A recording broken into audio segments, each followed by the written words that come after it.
He hadn't heard the heavy footsteps approach her as she silently let her tears fall.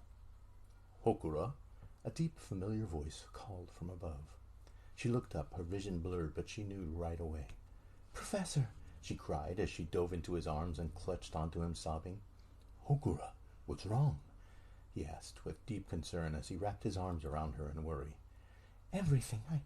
I don't know what is happening to me," she sobbed as tears became uncontrollable. Her insides felt like they were breaking apart. "Come with me. Let's talk about this," he urged her, leading her away from the training facility. He had quickly gotten her into his office and locked the door. At that time, he also took his phone off the receiver and sat next to her on the couch. He wasn't going to let anyone interrupt what was about to take place. His heart ached to hear her so confused, so he would see what light he could shed on what could possibly be causing her so much pain.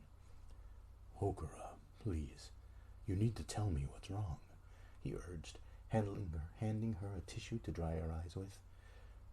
"I don't know if I can be a peacekeeper anymore, sir," she cried. I can't make decisions fast enough anymore. I'm having these thoughts and emotions which are causing me to question myself and my duty. I feel like I've lost all focus." The professor pursed his lips in worry. He loved her and hated seeing her like this. Was it wrong to unlock these feelings so soon? He had wanted to do so. He had wanted her to come to him and share these feelings, but he didn't want her to ever question herself, and he couldn't have her doubting herself. He placed his hand on her shoulder and brought her closer to him.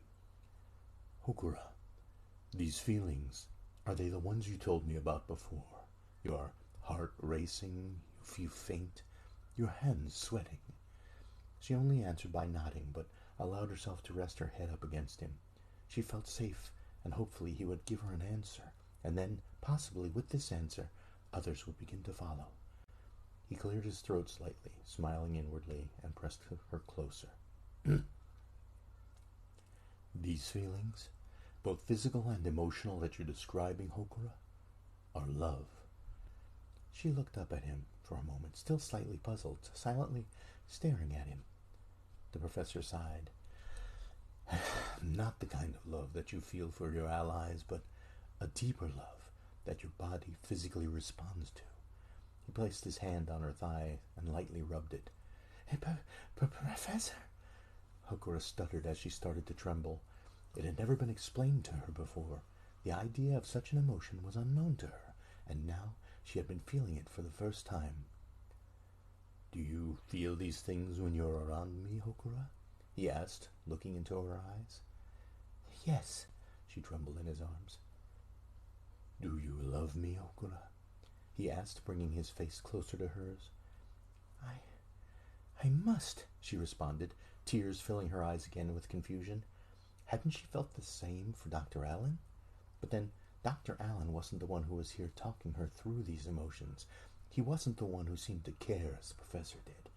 He was her mentor, her commander, her protector, and he was here answering what she needed to know.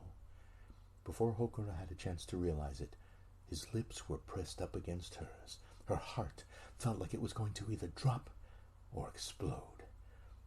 The kiss didn't last long, but there was enough heat behind it that when he pulled away, she knew the answer. Yes, I do,"